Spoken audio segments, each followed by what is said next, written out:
আসসালামু আলাইকুম ওয়া রাহমাতুল্লাহি ওয়া বারাকাতুহু। সুপ্রিয় দর্শক মণ্ডলী, আমাদের চ্যানেলে আপনাদের সকলকেই স্বাগতম। বন্ধুরা, আজকের ভিডিওতে আমরা আপনাদের জন্য 3টি খেজুরের এমন এক বিশেষ আমল নিয়ে হাজির হয়েছি যে যদি আপনারা এই আমলটি একবার করে নেন তাহলে এর থেকে ইনশাআল্লাহ আপনাদের বাসায় অনেক বেশি ধন সম্পদ চলে আসবে। জি হ্যাঁ বন্ধুরা, যদি আপনারা এই 3টি খেজুরের আমলটি করে নেন তাহলে আপনারা অতি দ্রুত ধনী হয়ে যাবেন। আপনাদের কাছে এত বেশি ধন সম্পদ চলে আসবে যে আপনাদের বাসায় ধন সম্পদ রাখার জায়গা কম পড়ে যাবে। বন্ধুরা, এই আমলের দ্বারা আপনারা অতি দ্রুত ধনী হয়ে যাবেন, আপনারা অতি দ্রুত কোটিপতি হয়ে যাবেন। যদি আপনাদের বাসায় আপনাদের ব্যবসায় বরকত না থাকে তাহলে এই আমলটি করলে আপনাদের বাসায় আপনাদের ব্যবসায় অনেক অনেক বরকত আসতে থাকবে। বন্ধুরা, এই আমলটি একদিনের একটি আমল এবং অনেক পাওয়ারফুল একটি আমল। যে ব্যক্তি এই আমলটি করবে আপনারা বিশ্বাস করুন সে অতি দ্রুত ধনী হয়ে যাবে। এই আমলের চমৎকার সে নিজের চোখেই দেখতে পারবে যে তার কাছে ধন সম্পদ কোথা থেকে আসছে এবং সেই ব্যক্তি অতি দ্রুত ধনী হয়ে যাবে। বন্ধুরা, এটি অনেক সহজ একটি আমল। যদি আপনারা এই আমলটি একবার করেন তাহলে এর থেকে ইনশাআল্লাহ অল্প দিনের মধ্যেই আপনি সফলতা পেয়ে যাবেন, অর্থাৎ অতি দ্রুত আপনারা ধনী হয়ে যাবেন। বন্ধুরা, এই আমলটি করার নিয়ম আমরা আপনাদেরকে ভালোভাবে বলে দেব।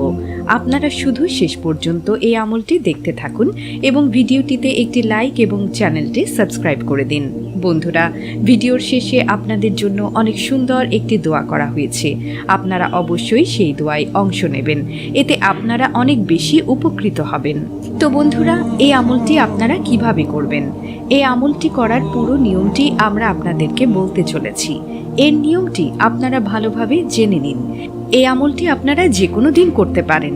আপনারা ইচ্ছে করলে আজকে করতে পারেন, কালকে করতে পারেন, পরশু করতে পারেন। আপনারা যে কোনো দিন এই একদিনের আমলটি করতে পারবেন এবং যে কোনো সময়েও এই আমলটি আপনারা করতে পারবেন।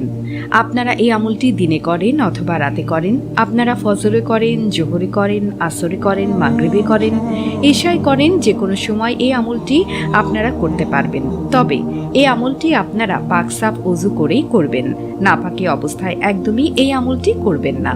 তো বন্ধুরা, এই আমলটি করার জন্য আপনারা কি করবেন? প্রথমে আপনারা 3টি খেজুর নিয়ে নেবেন। খেজুর যেগুলো শুকনো থাকে সেই খেজুরগুলো মনে রাখবেন, শুধু 3টি খেজুর নেবেন।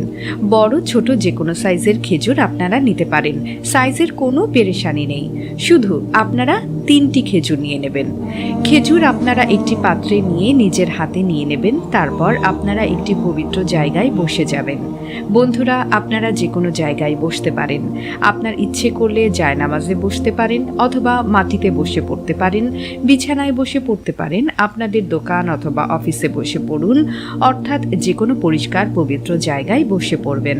বসার পর আপনারা যে খেজুর নিয়েছিলেন তা আপনারা সামনে রেখে দেবেন। সামনে রাখার পর আপনারা একটি খেজুর উঠাবেন এবং আপনার ডান হাতে নেবেন। তারপর এই আমলটি করতে শুরু করবেন। সর্বপ্রথম আপনারা 3 বার দুরুদে পাক পাঠ করে নেবেন।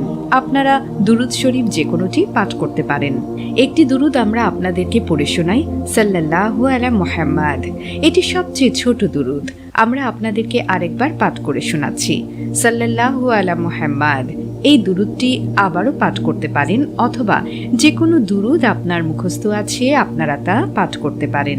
3 বার পাঠ করার পর আপনারা যা খেজুর নিয়েছেন তার উপর আপনারা দম করে দেবেন, অর্থাৎ তাতে আপনারা ফু দিয়ে দেবেন। ফু দেওয়ার পর আপনারা এটি 101 বার পাঠ করুন, ইয়া সালামু ইয়া সাত্তারু, ইয়া সালামু ইয়া সাত্তারু। বন্ধুরা, এটি আপনারা পুরো 101 বার পাঠ করবেন।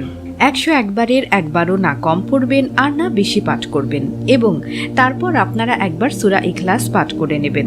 সূরা ইখলাস, কুল হুয়াল্লাহু আহাদ শরীফ, এগুলো পাঠ করার পর আপনারা যে খেজুর নিয়েছেন তাতে আবার দম করে দেবেন, অর্থাৎ আপনারা তাতে ফু দিয়ে দেবেন। ফু দেওয়ার পর আবার শেষে 3 বার দুরুদে পাক পাঠ করে নেবেন। শেষেও আপনার যে কোনো দুরূদ শরীফ পাঠ করতে পারেন। পাঠ করার পর আবার আপনারা খেজুরের মধ্যে ফু দিয়ে দেবেন। এইভাবে আপনারা বাকি দুটি খেজুরেও আমলটি করে নেবেন। অর্থাৎ যেভাবে আপনারা প্রথম খেজুরে এই আমলটি করে নিলেন, তারপর তার সাইডে রেখে দ্বিতীয় খেজুর হাতে নিয়ে এইভাবেই এই আমলটি পাঠ করবেন এবং তাতে দম করে দেবেন। তারপর সেই খেজুরও আপনারা সাইডে রেখে দেবেন। তারপর তৃতীয় খেজুরেও ঠিক এইভাবেই আমলটি করে নিয়ে ফু দেবেন এবং তারপর 3টি খেজুর নিয়ে নেবেন। বন্ধুরা, এখন হয়তো আপনারা ভাবছেন যে এই খেজুরগুলোতে আমল করার পর এবং দম করার পর এই খেজুরগুলো কি করব। তাহলে মন দিয়ে শুনুন। যদি আপনাদের বাসা কাঁচা মাটি দিয়ে তৈরি থাকে তাহলে আপনারা এই 3টি খেজুর আপনাদের বাসার যে কোনো জায়গায় পুঁতে রাখবেন। তবে মনে রাখবেন সেই জায়গাটি যেন কোনো রকম নাপাকি জায়গা না হয়, অর্থাৎ সেখানে কোনো বাথরুম প্রস্রাবখানা না থাকে।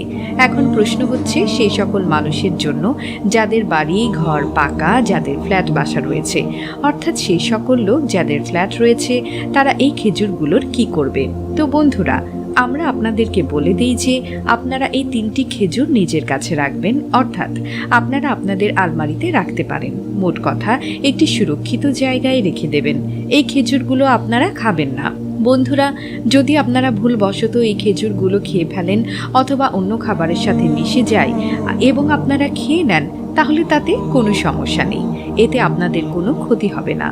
তো বন্ধুরা, আপনারা কি করবেন? আপনারা এই আমলটি করুন। এই খেজুরগুলো যদি আপনাদের দোকানে থাকে অথবা আপনি যেখানে ব্যবসা করেন সেই দোকানে অথবা সেই ব্যবসার জায়গায়ও রাখতে পারেন।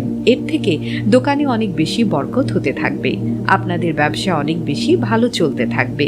নিজেও এই আমলটি করুন এবং অন্যদেরকেও এই আমলটি করতে সাহায্য করুন। তো বন্ধুরা, চলুন দোয়া করে নেই। এর আগে আসুন একবার দুরূদ শরীফ পাঠ করে নেই। সাল্লু আলাল হাবিব সাল্লাল্লাহু তাআলা আলা মুহাম্মদ সাল্লাল্লাহু তাআলা আলাইহি ওয়াসাল্লাম। যারা এই ভিডিওটি দেখছেন তাদের মনের সকল আশা আল্লাহ তাআলা পূরণ করুন। যারা চিন্তিত আছেন আল্লাহ তাআলা তাদের চিন্তা দূর করে দিন। যাদের খারাপ সময় চলছে আল্লাহ তাআলা তাদের খারাপ সময়কে ভালো সময়ে পরিবর্তন করে দিন। যারা এই আমলটি করবে আল্লাহ তাআলা তাদের সফলতা দান করুন। যাদের বাসায় এবং ব্যবসায় বরকত নেই আল্লাহ তাআলা তাদের বাসায় এবং ব্যবসায় বরকত দান করুন। যারা গরিব, যারা অভাবে আছেন আল্লাহ তাআলা তাদের গরিবি এবং অভাব দূর করুন, তাদেরকে অনেক ধন সম্পদ দান করুন। যারা কাজ পায় না আল্লাহ তাআলা তাদেরকে হালাল রুটি রুজির তৌফিক দান করুন। যারা ধারগ্রস্ত, যারা ধার নিয়েছেন, যারা ধার নিয়ে অসহায় হয়ে গিয়েছেন আল্লাহ তাআলা তাদের ধার থেকে নাজাত দান করুন। যাদের সন্তান সন্ততি নেই আল্লাহ তাদের সন্তান দান করুন।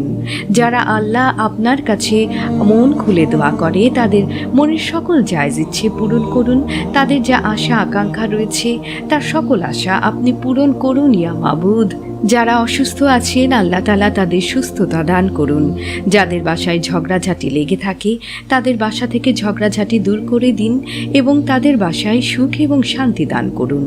আল্লাহ তাআলা আমাদের সকলকে নেক রাস্তায় চলার তৌফিক দান করুন, গুনাহ থেকে রক্ষা করুন এবং 5 ওয়াক্ত নামাজ পড়ার তৌফিক দান করুন। আমিন। ভিডিওটি ভালো লাগলে অবশ্যই লাইক, কমেন্ট, শেয়ার এবং সাবস্ক্রাইব করবেন এবং আপনাদের যদি কোনো প্রশ্ন থাকে আমাদেরকে কমেন্ট করে জানাবেন। আমরা চেষ্টা করব আপনাদের প্রশ্নের সঠিক উত্তর দেওয়ার। দেখা হবে পরবর্তী ভিডিওতে। আল্লাহ হাফেজ।